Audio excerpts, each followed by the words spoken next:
Bienvenue dans les différentes plateformes digitales de l'agence de presse sénégalaise, la vitrine du Sénégal. Et pour ce nouveau numéro, nous avons le plaisir de recevoir M. Ousmane Sy Ndiaye. Je rappelle qu'il est le secrétaire exécutif de l'Union nationale des commerçants et industriels du Sénégal, l'UNACOIS-JAPO.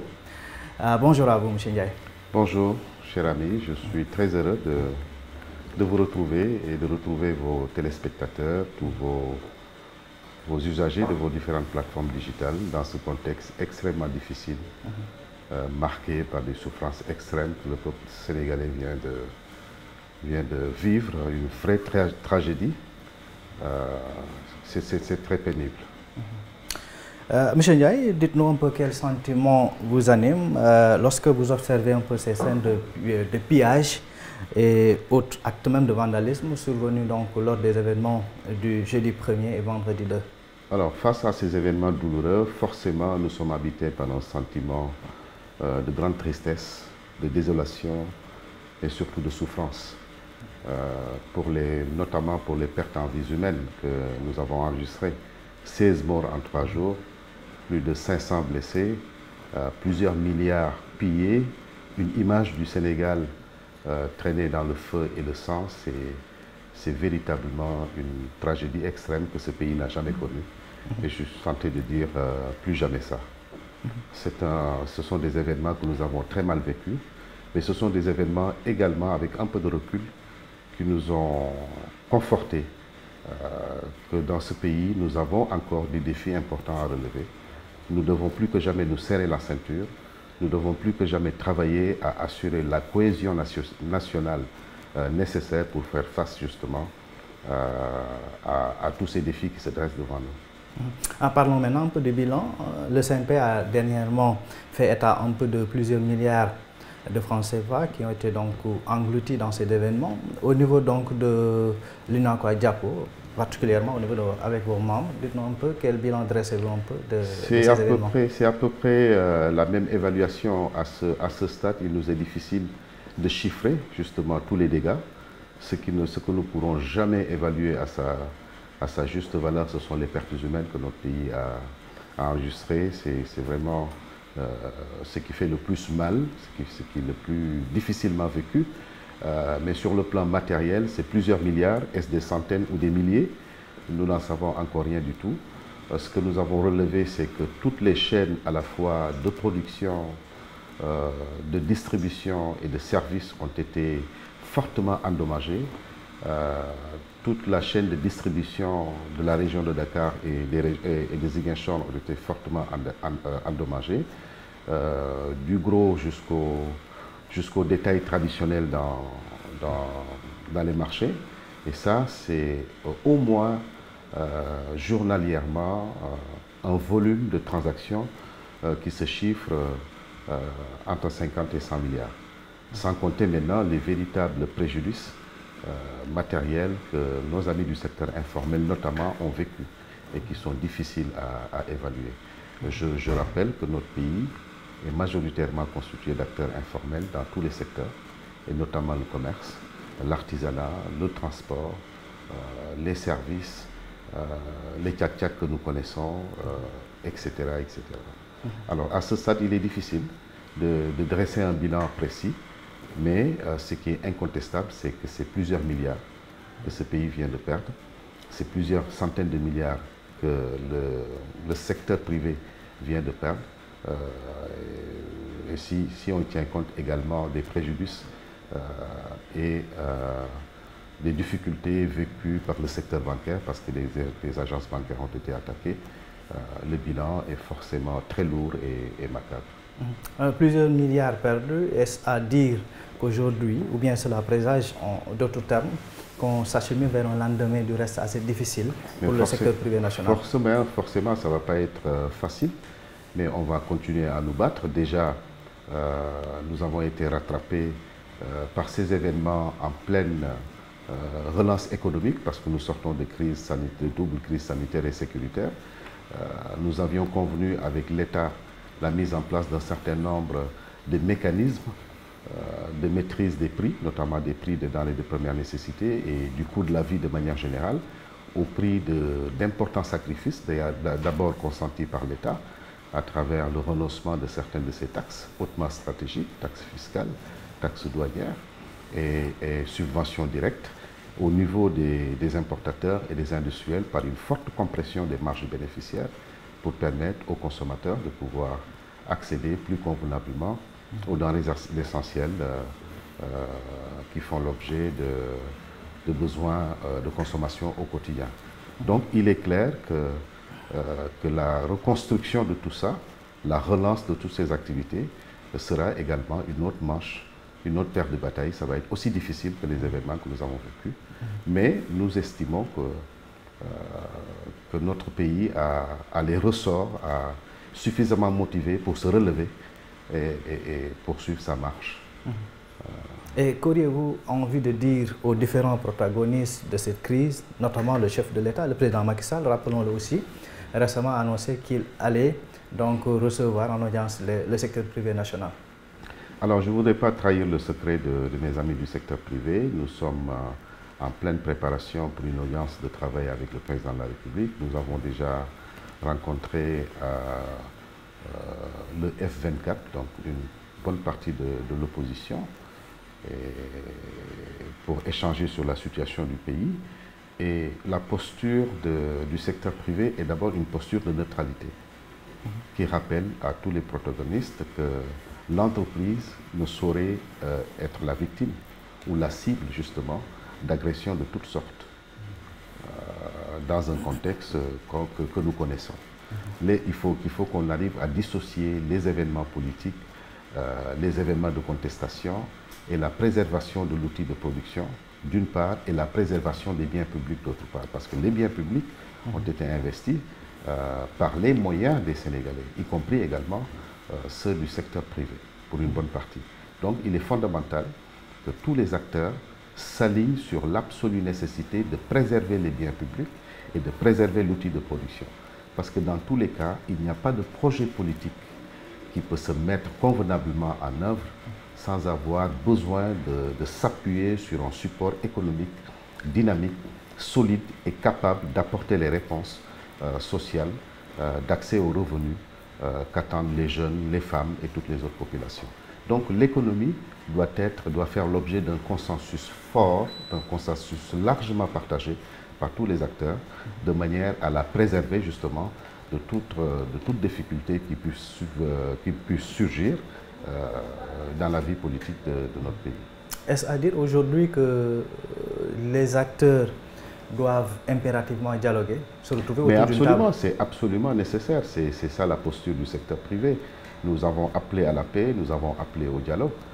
Nous avons surtout appelé les différentes parties à faire infléchir leur position. C'est absolument nécessaire. Même les grandes guerres se terminent autour d'une table. Donc il faut que les partis en présence, les forces politiques en présence et toutes les autres parties prenantes, toutes les forces vives de la nation, s'accordent sur la nécessité d'échanger, de dialoguer sur la situation du pays. C'est absolument nécessaire parce que quelles que soient les motivations des uns et des autres, aucune des parties ne peut parvenir à ses fins dans la violence. Ce n'est pas possible.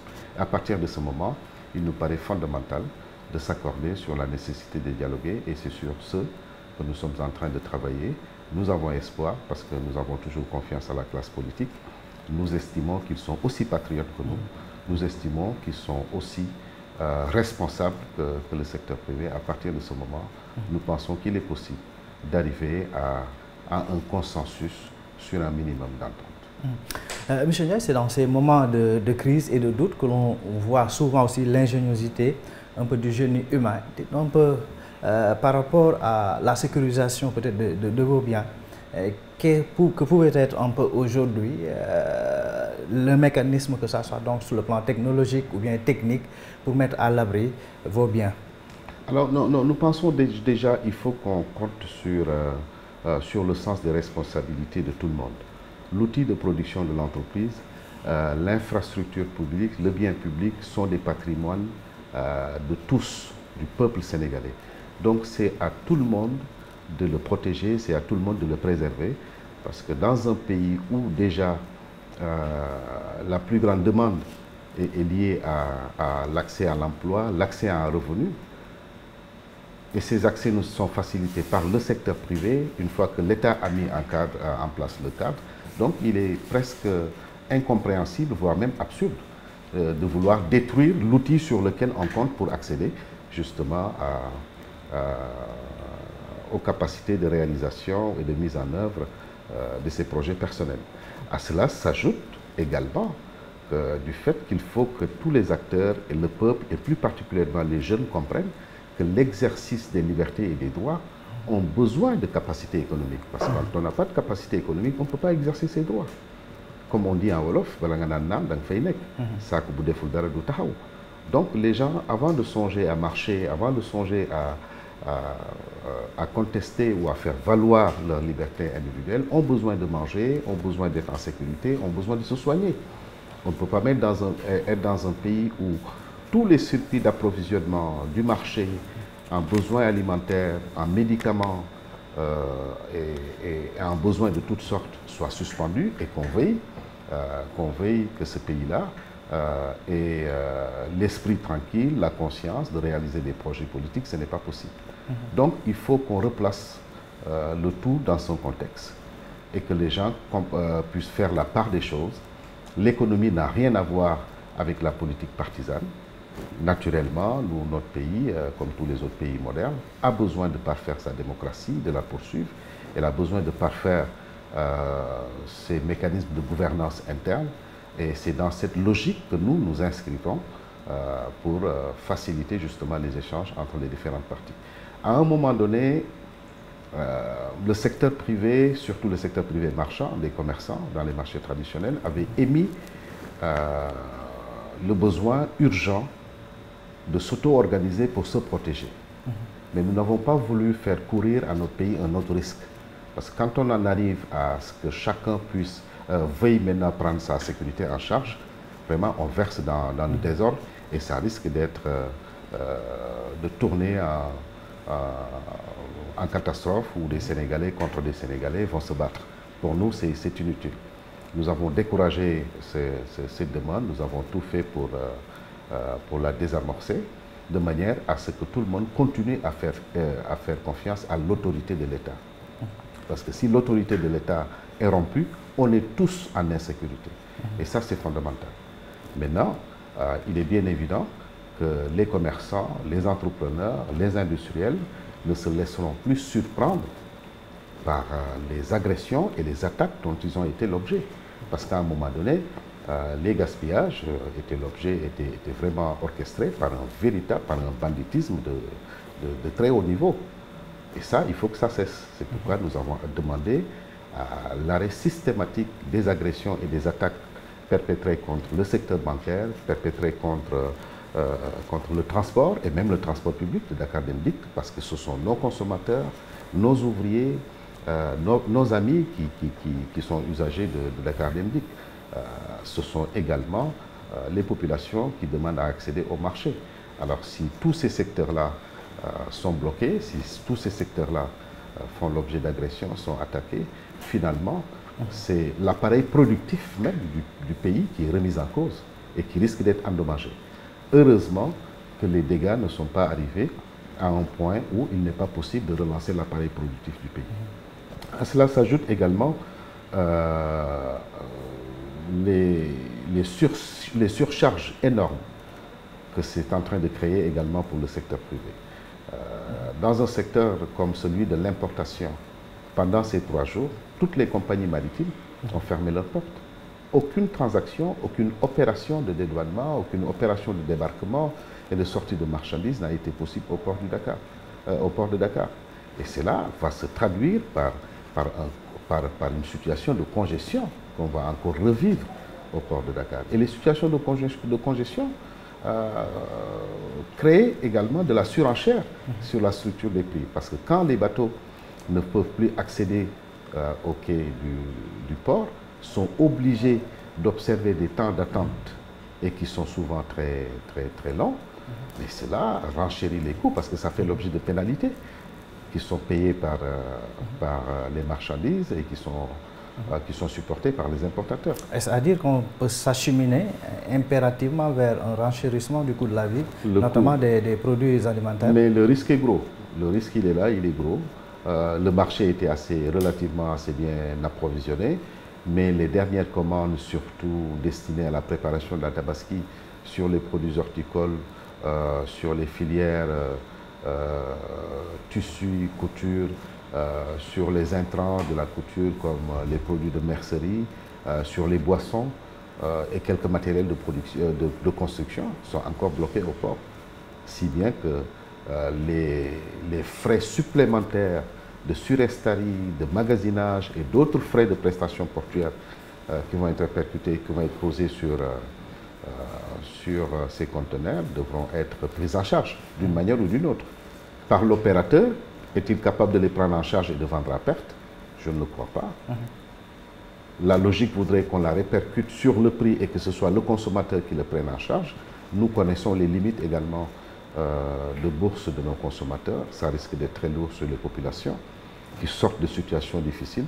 En ce moment-là, il va falloir qu'en rapport avec l'État, qu'on trouve les solutions nécessaires pour faire en sorte que le renchérissement des coûts et des prix ne soit pas hors de portée. Si je vous prends au mot, donc il se peut qu'il y ait, que ça soit donc une menace réelle pour l'approvisionnement du marché, notamment à quelques jours de la tabaski. Absolument, le marché de l'approvisionnement est menacé. La tabaski est généralement une période de grande consommation. C'est la plus grande fête musulmane et la plus grande fête du pays. Et c'est la fête généralement qui mobilise tous les consommateurs du pays et éventuellement aussi toute la cible clientèle de la sous-région. Alors, s'il se trouve que les gens ont accusé des retards dans la possession de leurs marchandises et dans la fourniture de leur stock au niveau des marchés, naturellement, ça risque de poser quelques soucis. Il va y avoir des problèmes, mais nous ferons en sorte de les limiter de manière à ce que les gens puissent... Peut-être l'avant-dernière question. Aujourd'hui, vous conviendrez avec moi que nous sommes dans une année charnière, 2023 et même 2024, avec l'exploitation très prochaine de nos hydrocarbures, le pétrole et le gaz. Avec cette situation chaotique, ne craignez-vous pas que ça fasse que ce climat de confiance qui existait donc entre investisseurs et le Sénégal, qui jadis, en tout cas jusqu'à récemment, était un pays sûr, au moins que ce climat puisse s'effriter dans une certaine mesure? Donc il est clair que l'image de notre pays a reçu un coup énorme. Ça c'est clair. Alors, est-ce que le Sénégal est capable de se relever? Sommes-nous capables de nous entendre sur l'essentiel? Et pour nous éviter cette fâcheuse situation, cette situation dramatique que nous venons de vivre? Oui, tout porte à croire que nous avons une culture très forte, un caractère qui nous permet de nous relever de ces situations-là. Maintenant, il faut qu'entre Sénégalais, que nous ayons la responsabilité de nous regarder en face, de nous dire les choses, de nommer les problèmes et de leur trouver des solutions. Je rappelle que nous avons par le passé traversé des moments certainement pas aussi difficiles, mais des moments difficiles. La dévaluation du franc CFA qui était une grosse crise internationale, surtout dans notre espace monétaire, mais le Sénégal a pu relever les défis, entre autres, aux côtés des autres pays membres de l'UEMOA. Je rappelle également que les différentes crises de l'immobilier, la crise internationale et plus récemment la crise sanitaire et la crise sécuritaire de la Russie et de l'Ukraine qui ont fait monter les enchères, qui ont fait monter l'inflation à un niveau hautement historique. Malgré tout, le Sénégal est parvenu à tirer son épingle du jeu. Donc, les ressources nécessaires pour faire face à la situation sont bien disponibles dans le pays. Maintenant, tout dépendra de la capacité des hommes et des femmes qui ont en charge les destinées de ce pays à dépasser leurs ambitions et à placer l'intérêt du Sénégal au-dessus de tout ça. Et justement sur cette question-là, quelle devrait être aujourd'hui la posture peut-être des pouvoirs publics pour rassurer ne serait-ce que même ces entrepreneurs locaux, le secteur privé national, à pouvoir au moins garantir le rôle qu'il est au moins dévolu, c'est-à-dire au moins l'approvisionnement, que ce soit du marché, faire du profit sans être trop menacé? Oui, c'est une posture d'ouverture et de facilitation et d'accompagnement. Et je pense que les dispositions affichées par le président de la République, qui, dès qu'on lui a exprimé la demande, le souhait de le rencontrer, a donné suite. Et c'est une posture très rassurante. Je pense que les pouvoirs publics sont dans une bonne posture. Ils sont ouverts au dialogue et ça c'est fondamental. Le président l'a même lui-même lancé l'ouverture officielle du dialogue, précise qu'il n'y a pas de sujet tabou, il est prêt à tout entendre, il est prêt à discuter de tous les problèmes. Je pense que c'est aux autres parties prenantes de faire l'effort justement, en toute responsabilité, de venir poser les problèmes qui sont les leurs, les problèmes qui font l'objet de leur analyse de la situation du pays pour qu'ensemble, qu'on puisse trouver les meilleures solutions possibles pour notre pays. Plus spécifiquement pour le secteur privé, il va falloir réfléchir sur d'abord comment faire en sorte que les conditions d'une Tabaski dans la paix et dans l'unisson soient retrouvées. Ça, c'est le premier aspect. Le second aspect, c'est de voir comment est-ce qu'on peut accompagner toutes les entreprises, qu'elles soient formelles ou informelles, qui ont été impactées par ces situations-là et qui ont connu des préjudices matériels extrêmement importants. Il va falloir que l'État les soutienne et les accompagne. Selon quelle modalité? Et c'est là où, je pense, le dialogue est déterminant. Parce qu'on ne pourra certainement pas tout faire d'un coup, mais il faudra exprimer à tous ceux-là qui ont subi des préjudices et des pertes, leur exprimer suffisamment de soutien, un minimum de soutien matériel, un minimum de soutien financier et une grande facilitation dans leurs besoins de relance pour les aider à se relever. Au Sénégal, on n'a pas intérêt qu'une entreprise meure. On n'a pas intérêt qu'un entrepreneur meure, encore moins qu'un consommateur meure, parce que nous sommes dans un pays qui est confronté à toutes les urgences possibles. Donc, je pense que si on partage cette perception de la vie et de l'avenir proche, il est possible de nous entendre sur l'essentiel. Voilà, Monsieur Ndiaye, on est arrivé au terme de cet entretien. Peut-être votre dernier mot? Le dernier mot, je vais le consacrer au numérique, qui me paraît fondamental. On a été fortement impacté et perturbé par les restrictions qui ont fait l'objet de mesures prises par le gouvernement. C'était probablement un mal nécessaire. Face à l'enjeu de retrouver la paix et la stabilité et de faire cesser les violences, d'arrêter justement la théorie, je pense qu'on ne devait pas lésiner sur les moyens. Mais ça nous interroge également sur la capacité du pays à s'autoréguler dans un domaine qui aujourd'hui est devenu un domaine de dépendance absolue. Les entrepreneurs, le secteur privé notamment et les populations ne peuvent plus se passer du numérique. Et je rappelle que le numérique consacre le marché le plus important du monde. Est-ce que vous avez évalué dans une certaine mesure les dégâts que vous avez subis depuis ces restrictions? Oui, nous avons convenu avec le secteur privé formel d'une évaluation d'ensemble qui a laissé voir qu'au minimum, il y a des pertes qui sont évaluées à l'ordre de 25 milliards par jour. Ça, c'est le strict minimum, compte tenu de toutes les transactions qui avaient été engagées par le secteur bancaire et qui, malheureusement, se sont soldées par des arrêts et des annulations.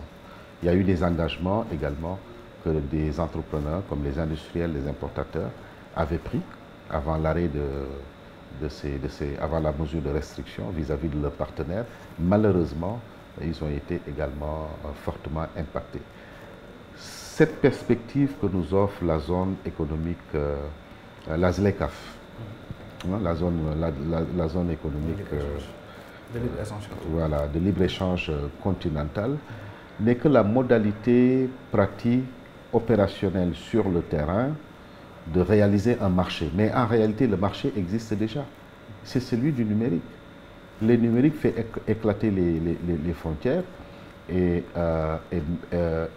fait en sorte que le monde entier soit en mesure de pouvoir échanger en temps réel dans tous les domaines. Dans le domaine financier, dans le domaine de la logistique. De Dakar, on peut tout de suite choisir à la fois sa compagnie maritime, son chargeur, etc., ses prestataires portuaires à partir de n'importe quel port du monde. Vous voyez, de Dakar, on peut tout de suite entrer en contact avec n'importe quel industriel du monde entier, qu'il soit d'Asie, d'Amérique ou d'Europe, et contractualiser ou arrêter une disposition qui permet d'organiser tout de suite une transaction. Ça a également été un coup dur pour le transfert des Sénégalais de l'extérieur. Ça également, c'est un impact important qui ne fait pas encore partie de l'évaluation. Donc vraiment, c'était un coup dur, mais fort heureusement que la mesure n'a pas perduré, elle a été levée. Et il faut faire en sorte que maintenant, que cette relance que nous cherchons à amorcer, par le dialogue, n'est-ce pas, par les échanges, mais par la tolérance également, puisse être possible. Voilà. Ousmane Sy Ndiaye, secrétaire exécutif plutôt de l'Union nationale des commerçants et industriels du Sénégal, l'UNACOIS-DIAPO. Merci beaucoup d'avoir eu l'amabilité de recevoir et d'accueillir les équipes de l'agence de presse sénégalaise, la vitrine du Sénégal. On se donne rendez-vous très prochainement. Merci beaucoup.